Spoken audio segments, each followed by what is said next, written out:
Ever felt that you read a lot but wasn't able to retain the info?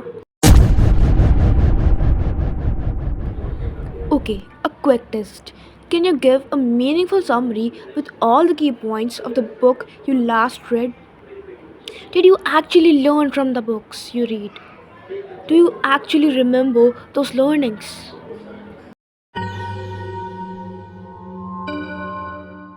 Don't read books unless you know these 8 steps of effective reading.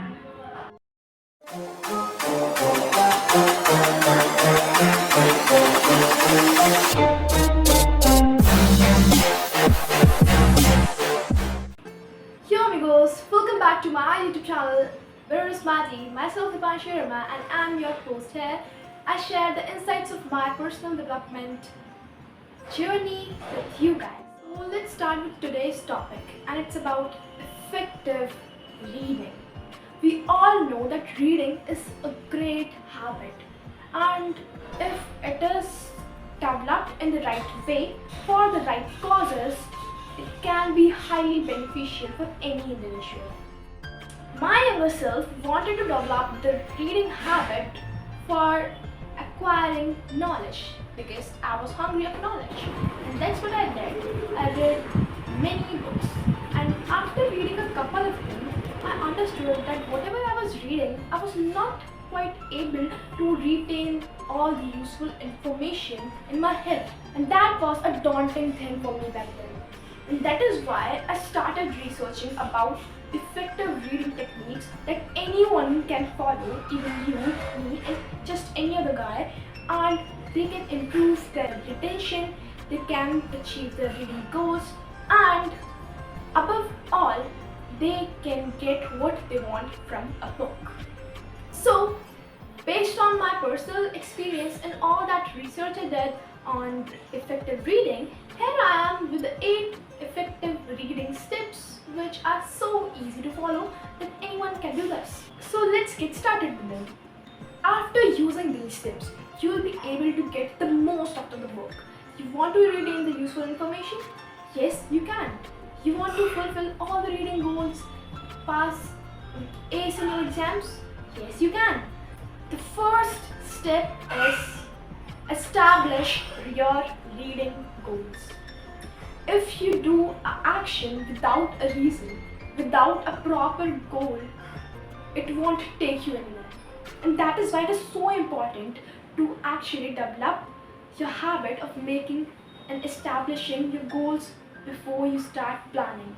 And the same thing applies to reading as well. Before starting reading a book, you must be very clear about your reading goal. Whether are you reading it for entertainment purposes, or you have an exam coming and you have to prepare for it, or whether you're just reading to have a knowledge in a certain topic on a certain area in a certain area. It's just up to you. So you must be clear that what is your goal, and according to that you have to adjust your reading. Okay? The next step number 2, know your genre. What kind of book are you reading? Is it a maths book? Is it a quantum physics book? Is it a book on self-improvement and self-development? Is it something related to biology? Whatever it is, you must always know your genre. What kind of genre are you studying? So whenever you have a book to read, just don't open it and start reading it. First of all, thoroughly inspect the cover of it.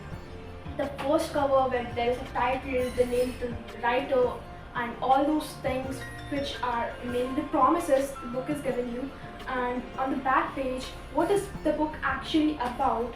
Then go on the contents page, and if there is a page about the author, I'll prefer you reading it.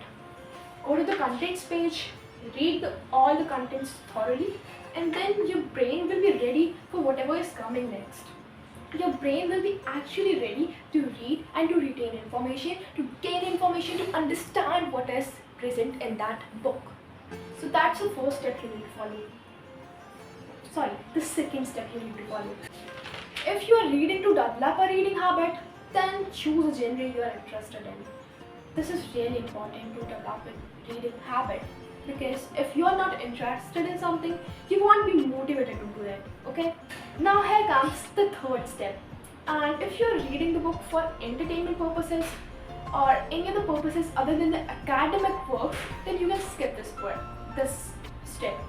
The third step is selective reading. That means the content you are reading, not everything is important in it. For example, if you're reading about work and energy and physics, then there are several examples given to explain that what work is or what energy is. Then there comes the keywords and definitions which are actually important for your exams. So whenever you are reading the book for the first time, sit with a highlighter, highlight the important points, the keywords, the definitions, and everything you find important or your teacher says are more likely to come in the exam.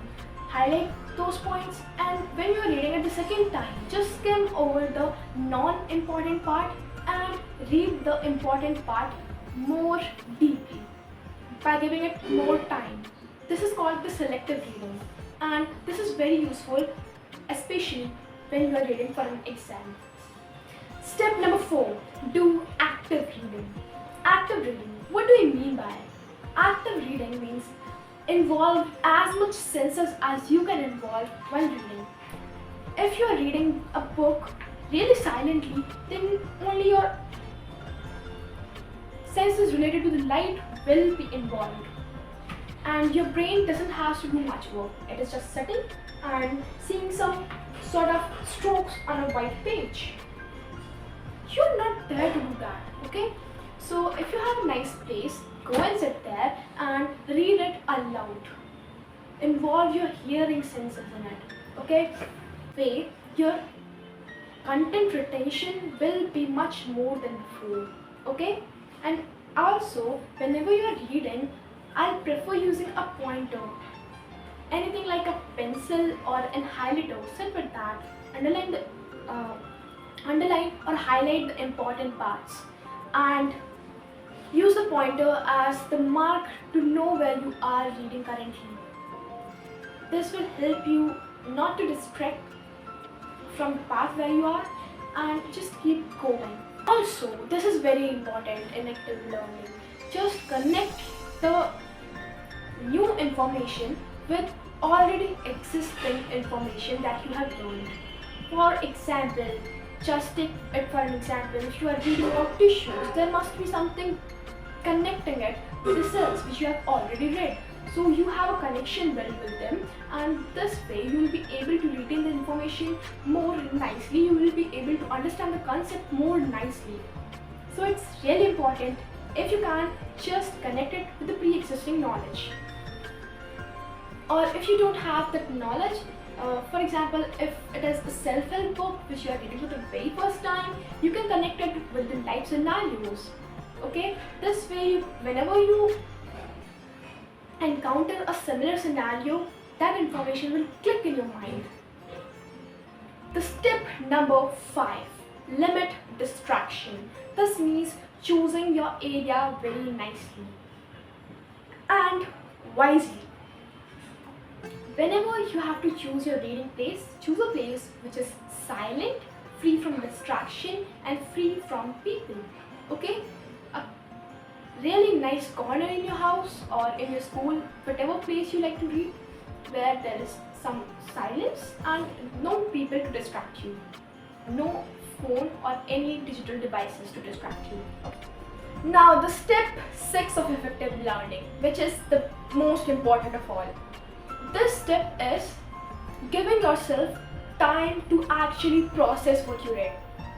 After reading each topic, you need to give yourself time to process the information, recall what you just read, what you read before it, what you read before that thing, and after that build connection with the main topic, and this way you'll be able to understand the topic better, you'll be able to retain the information, and eventually you will be able to achieve your established reading goals. Sounds nice? So do it. We are human beings and we need time to understand. We need time to process the information. We are not supercomputers. So give yourself some pauses between the topics to actually connect with the main topic and with the main heading and process what all things you read in your mind. Just summarize it in a way, okay? And you can even take a notepad or something and sit with it, and after each topic just write a one-line summary of whatever you read, connecting it with the main topic. Now the step 7 of effective reading. This step needs you to read a book again. Yes, you heard me right. Not many people do that, right? They always read a book once or just twice. But you need to read it again and again to actually have a good understanding of it, revise it on regular periods so that you can retain the information which is actually useful for you, and during the same while you have to apply the information in your daily life. That's it. For example, if I'm reading this book and I just loved it, then I'll read it again. And the next time I'll read it, I'll have a deeper understanding of what the book wanted to say, of what the author actually wanted me to understand. And if I read it the third time, I'll have an even deeper understanding of this book. And that is why I'll be having a little mastery in the topic I was trying to understand.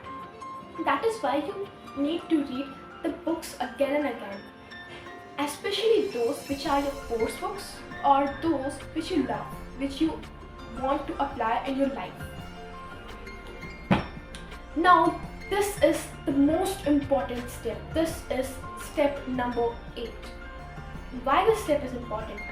This step is important because without this, all the steps you did earlier are of no use. Absolute garbage.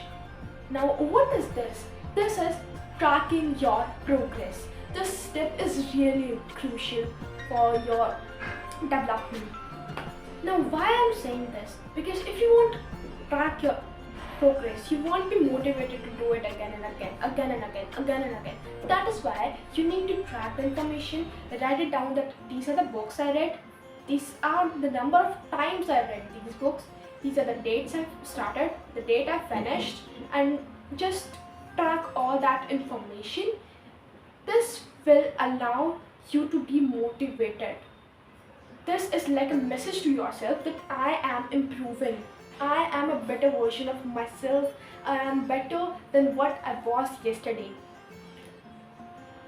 And this way you'll be actually improving.